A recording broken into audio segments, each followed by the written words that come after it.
So you want to make the switch, but which version should you grab? Welcome to WatchMojo, and in this installment of Versus, we're judging which model of Nintendo's popular console you should purchase. The standard Nintendo Switch or its newest version, the Nintendo Switch Lite. Nintendo Switch is my way to play. Round 1. Size. Compared to Sony and Microsoft's behemoths, the PlayStation 4 and Xbox One, the Switch is a surprisingly small console already. Thanks to its tablet-like size, users can pack lightly when heading out and not have to worry about lugging around a hefty box. When in handheld mode, the Switch holds a little more weight than Nintendo's previous handhelds, but that's something you have to expect for how much power is packed into the system. Unfortunately, the Switch's size is big enough that it doesn't fit in pockets, making it necessary for owners to fork over and grab a case for when they're gaming on the go. The Switch Lite is smaller than the standard model, but not by a huge margin. It's big enough to allow 720p visuals to flourish, and as the name implies, it weighs less than the standard Switch. The console still feels comfortable in your hands without carrying its predecessor's heft. On top of that, the Lite is small enough to fit in just about any ordinary pocket. Needless to say, the Lite accomplishes what its title suggests. The console is less heavy than the standard Switch, and the added bonus of fitting in our pockets lets the Lite steal the win. Winner, Nintendo Switch Lite. This version of Nintendo Switch is dedicated to handheld play, and as such, it's compact, lightweight, and easy to take with you on the go. Round 2. Visuals. We all want our games to look the best they possibly can, and while it doesn't support 4K resolution, the Switch manages to bring games to life in two distinct ways. When in handheld mode, the console can support a resolution of up to 720p, which is remarkably higher than any of Nintendo's previous handhelds. However, games get far more immersive once the Switch is stationed in its dock. In glorious 1080p resolution, Nintendo's magnificent worlds spring to life with great detail.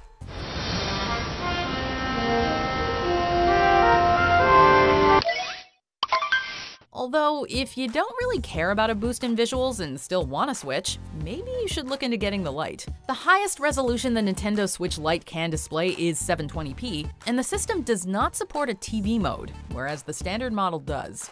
While the games look good enough in handheld mode, there are some titles that are worth experiencing on a bigger screen. So the loss in graphical quality is a little hard to justify. Oh, we're done. There's no doubt about it. The standard Switch model won this round. Its TV and handheld modes allow games to be experienced however the user sees fit. So if you want to play Luigi's Mansion 3 on your big TV in the living room, or play it while on your lunch break, you have that option. With the Lite, you only have the handheld mode. Winner, Nintendo Switch. Round 3. Price. Consoles can get very pricey, and the Switch is certainly no exception. The standard model holds a beefy price tag of $300 US, which is around the same price as its competitors, the PlayStation 4 and Xbox One. Though, if you take into consideration that the Switch can be both a home console and a handheld, then this is quite the deal. If you're looking to save some money though, then the Switch Lite might be what you're looking for.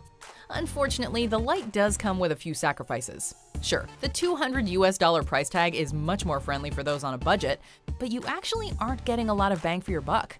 The Lite does not have detachable Joy-Cons and instead has them built into the console, so you're practically getting just one controller.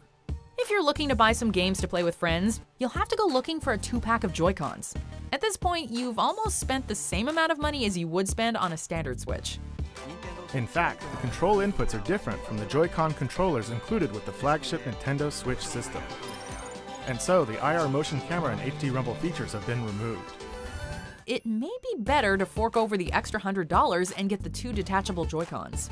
Sure, it's more expensive, but at least it won't make things awkward if someone asks to play Smash Bros. With you. Winner, Nintendo Switch. Round 4. Battery life. In an age where portability is everything, battery life is more important than ever.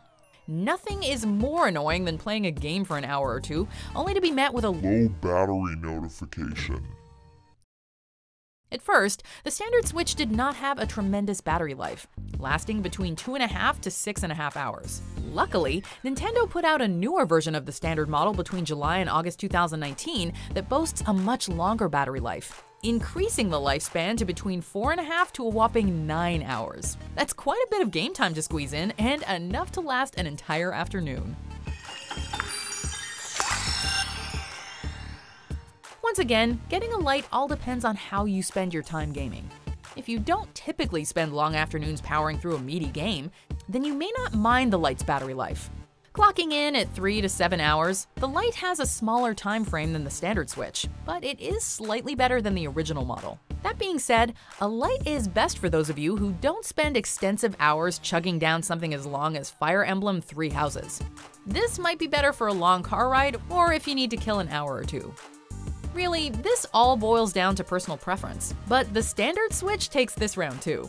The console lasts much longer than the Lite, which makes it perfect for some quick plays and long afternoons. You can say the same for the Lite, but come on, who doesn't want more game time? Winner, Nintendo Switch. Before we continue, be sure to subscribe to our channel and ring the bell to get notified about our latest videos. You have the option to be notified for occasional videos or all of them. If you're on your phone, make sure you go into your settings and switch on notifications. Round 5, Portability.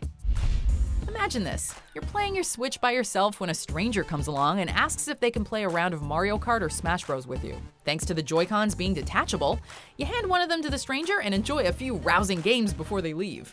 This was one of the biggest selling points of the Switch, and probably the main reason why so many people grabbed one. 2 controllers that double as a singular one? As if that wasn't good enough, the standard Switch included a kickstand so you could set the console on a table without having to prop it up against anything. How cool is that? And this is where the Lite utterly fails to impress. As we mentioned before, the Joy-Cons are built into the console, which makes it very difficult to play with others at a moment's notice. On top of that, the built-in Joy-Cons make certain games like Snipper Clips and Super Mario Party practically unplayable. While the Lite does allow regular Joy-Cons to connect to the console, the system lacks a kickstand, which means you'll have to play the Lite on a flat surface or prop it up against something. In other words, setting up is more of a hassle.